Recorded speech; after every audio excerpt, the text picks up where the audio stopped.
have to reboot. I don't think we can do that. I'll give it a try. Reboot! Nope, nothing. This is bad. This is very bad. Welcome to WatchMojo.com, and today we'll be counting down our picks for the top 10 biggest fails from Reboot the Guardian Code.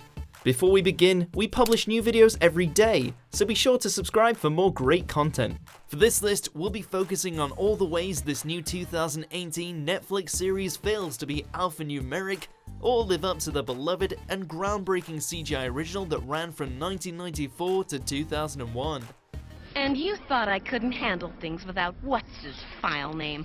While a reboot revival has been highly demanded and hinted at since the 2001 cliffhanger ending, no one could have ever anticipated that it would return as a live-action hybrid superhero team drama. Hopefully, if the series continues, it will address and move beyond these glaring problems.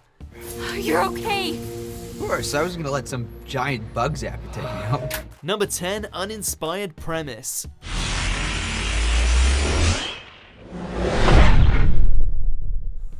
Positioned as a reboot of Reboot, the new show could have tried to balance satisfying old fans while finding a new audience. Unfortunately, the premise has almost nothing to do with the source material or core concept. Rather, it heavily borrows from the likes of Tron, Code Lyoko, VR Troopers, and Power Rangers. Power Rangers! Rather than taking place in the computer city of Mainframe, where inhabitants must defend themselves from such things as viruses and deadly games, it instead follows 4 teenagers that discover a hidden control room beneath their school. There they are recruited by an AI to enter and defend cyberspace, guarding it from a hacker that has begun targeting real-world locations. Right. Because if we told people that we found a secret room hidden behind a hologram wall where we can go into the internet in special suits made of code and fight cyber locusts, they'd totally believe us. Number 9, Mixing in LiveAction. Is this about Bob? Who's Bob? What's Bob?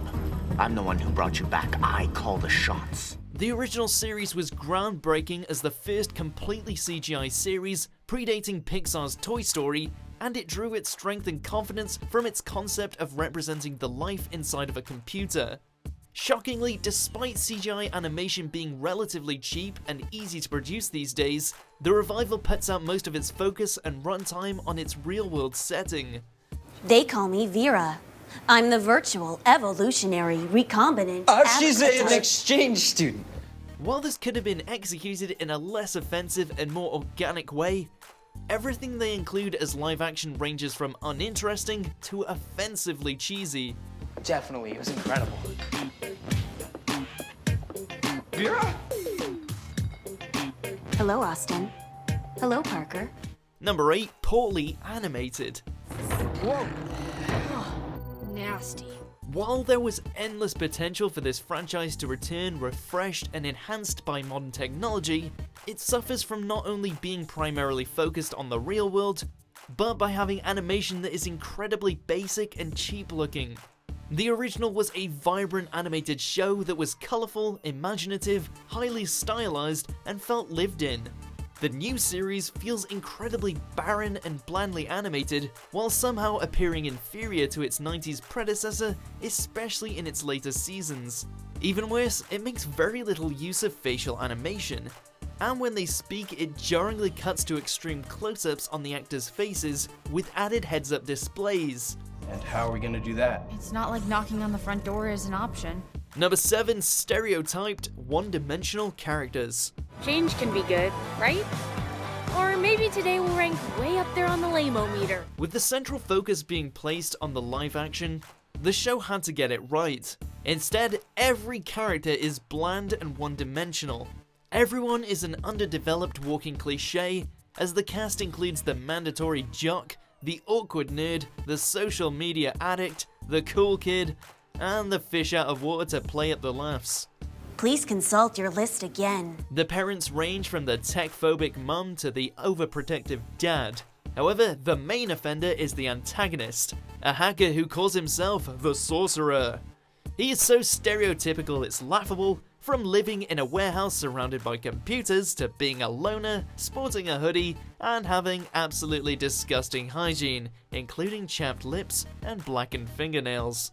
And humanity has no idea what's coming. Number 6, keyboard mashing and monologuing. Plague.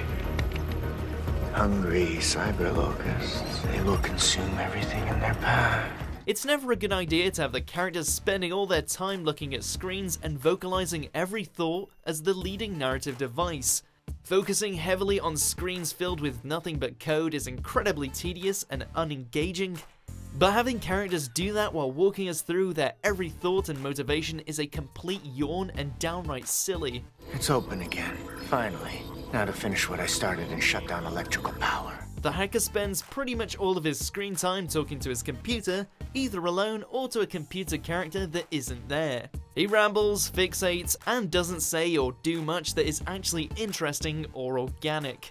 This is unfortunately something you will see a lot, from the authorities to the main heroes. Number 5, lack of signature games, pop culture references, or humor.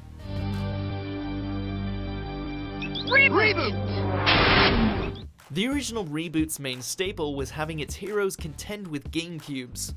Dropping on mainframe, the heroes would enter the games to defeat the avatar of the user, or they would get nullified. This allowed the series to work in its fun concepts and scenarios, and make countless pop culture references. These ranged from Evil Dead to Star Trek, Mortal Kombat, and even Pokemon.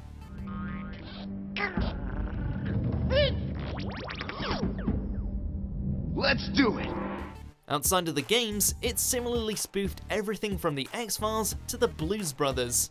These references weren't just wildly fun, but a central part of the show's DNA, and without any of it, save for a haphazard Minecraft reference, it's all incredibly sterile. Warning, incoming virus! Number 4, the soundtrack.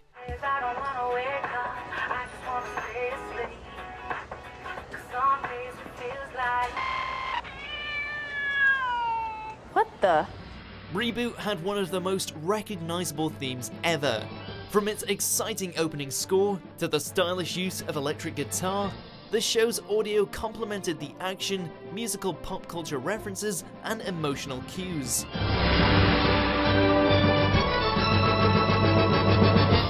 You'll find none of that in the Guardian Code. From a lack of a full opening theme, it hits only one major beat, which is a sense of slow-burning cyberdrama throughout its runtime.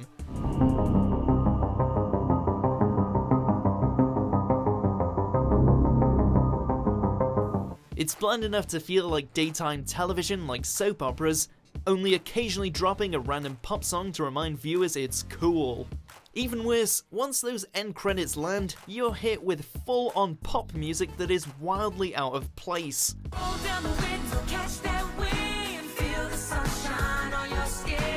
Number 3, appeals to no one. My mom has called a family game night. It will be beers first. Speaking of the jarring nature of the soundtrack, absolutely nothing in the show works together to appeal to any set demographic. Kids will find the show too boring and bland to watch, tweens will find the parts aimed at them pretentious, and adults will balk at the teen cast, high school setting, and flat out bad dialogue and acting. Because of you, the team hasn't lost a game all season, so that's pretty good progress. Regardless of which group you're representing, you will not find the story or how it is told compelling, and the ugly looking animation makes this feel like a budget production from the early 2000s at best, not 2018. Number 2 functions as a pseudo-sequel. It looks like a diner. It's Under my protection. If this show was a self-contained revival, it could avoid some of its identity crisis, but it quickly makes the original baddie Megabyte one of its central villains, having recast the late great Tony J. Impressive. Now to corrupt and conquer. It likewise revisits mainframe, forcing cameos by Bob, Dot, Enzo, and Hexadecimal, several of which are portrayed by their original voice talents. Could it be?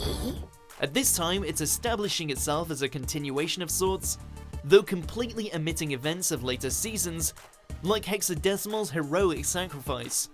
Worst of all, it showcases the real-world computer that houses Mainframe and disparages everything about it in its virtual city as retro and lame.